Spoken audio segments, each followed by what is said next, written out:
오늘 성경 말씀은 시편 2편 1절에서 12절입니다. 시편 2편은 시편 1편과 마찬가지로 표제가 없습니다. 그렇기 때문에 객관적으로는 저자 미상으로 여겨지고 있습니다. 그러나 사도행전 4장 25절에 근거할 때 본시는 다윗의 시로 볼 수 있습니다.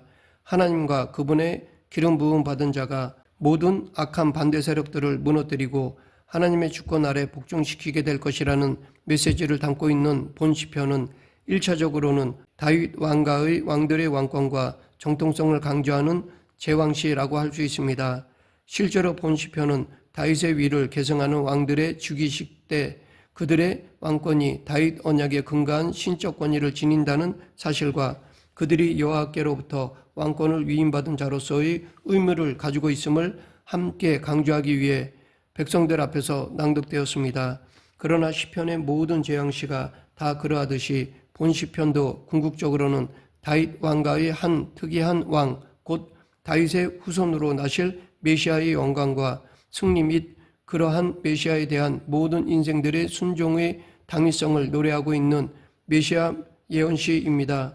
이 시간 본 시편 안에 담겨있는 교훈을 알아보겠습니다. 1절부터 3절에서는 하나님과 그 기름 부음 받은 자에 대한 대적들의 사악하고 헛되기만 한 행동들을 지적하고 있습니다.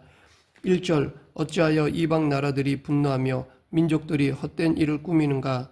여기서 이방 민족은 하나님을 대적하는 이 세상을 가리킵니다. 즉 이 세상은 분노하는 세상이라는 것입니다. 헛된 일을 꾸미는 세상이라는 것입니다. 이 분노하다에 해당하는 원어는 라게슈로서 소란하다라는 말로도 번역할 수 있습니다. 이처럼 이 세상은 잠시도 잠잠하지 못하고 소란스럽습니다.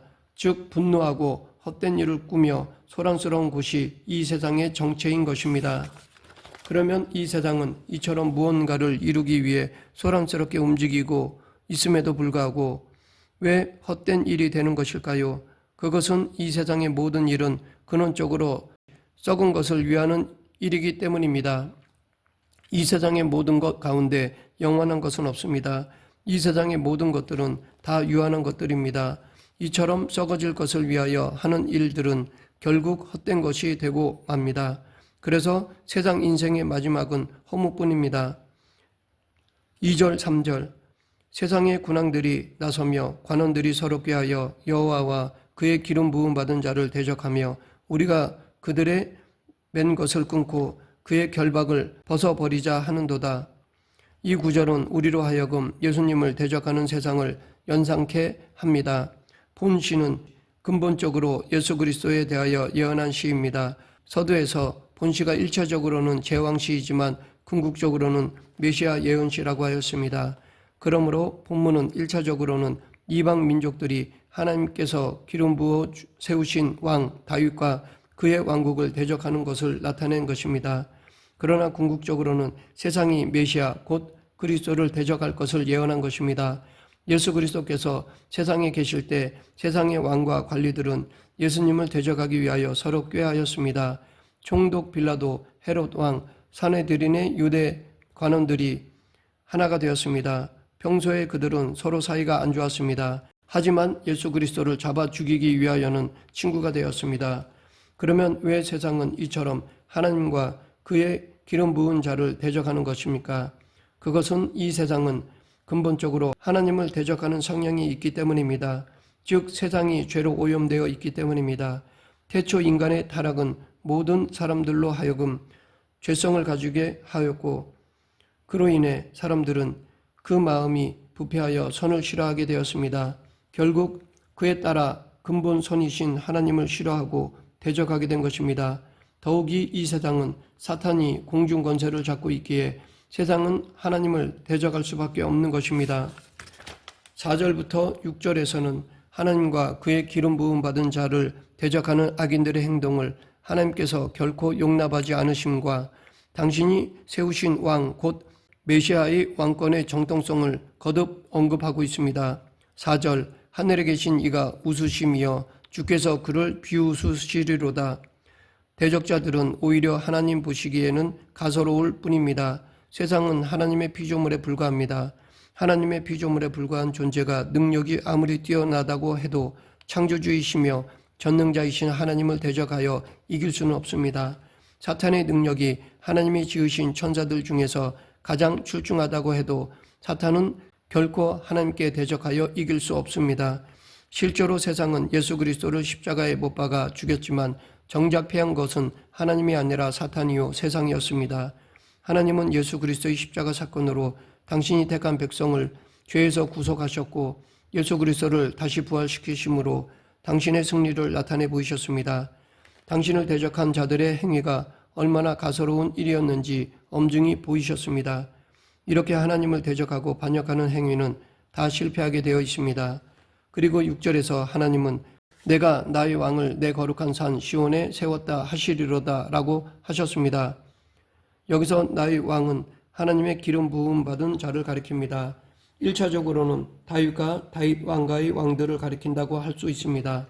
그리고 시온은 예루살렘의 다른 명칭으로 본절은 하나님께서 다윗 왕가의 왕권을 예루살렘에서 영원히 보장하신 것입니다.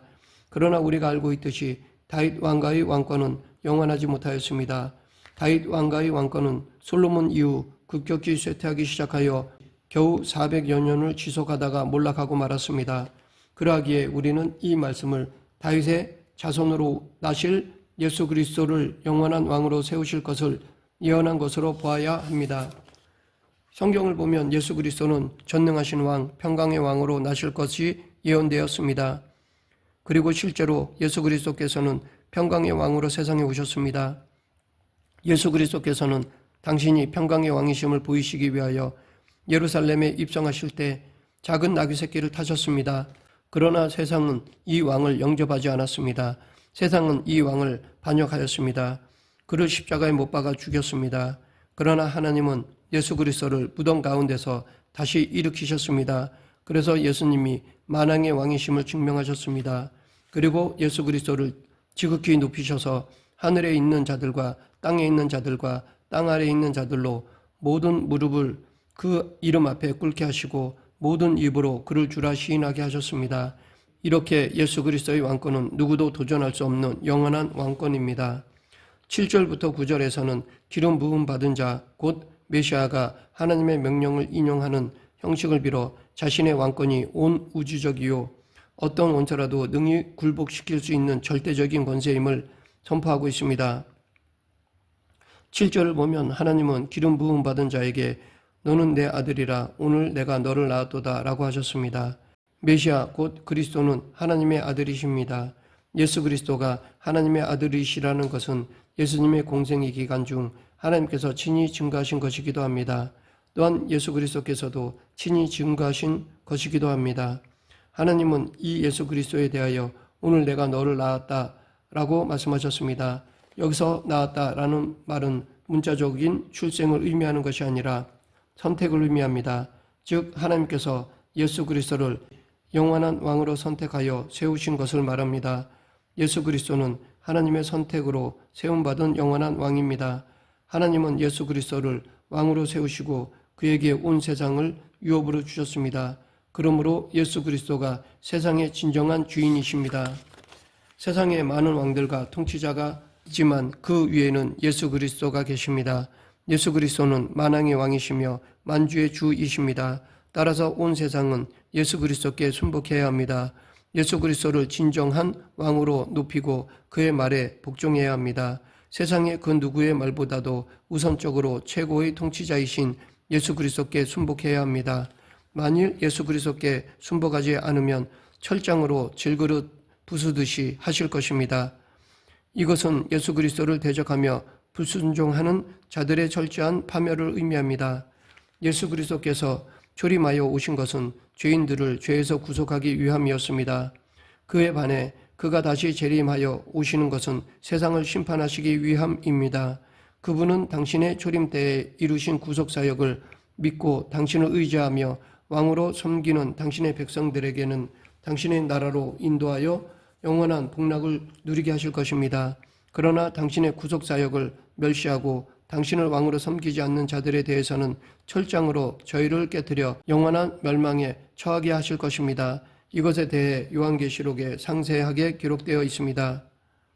10절부터 12절에서는 시인이 온 세상의 권력자들은 하나님의 아들인 메시아께 경의를 표하고 순종해야 함을 언급하고 있습니다. 10절 그런즉 군왕들아 너희는 지혜를 얻으며 세상의 재판관들아 너희는 교훈을 받을지어다. 멸망에 이르지 않기 위해서는 하나님께로부터 지혜를 얻고 교훈을 받아야 한다는 것입니다.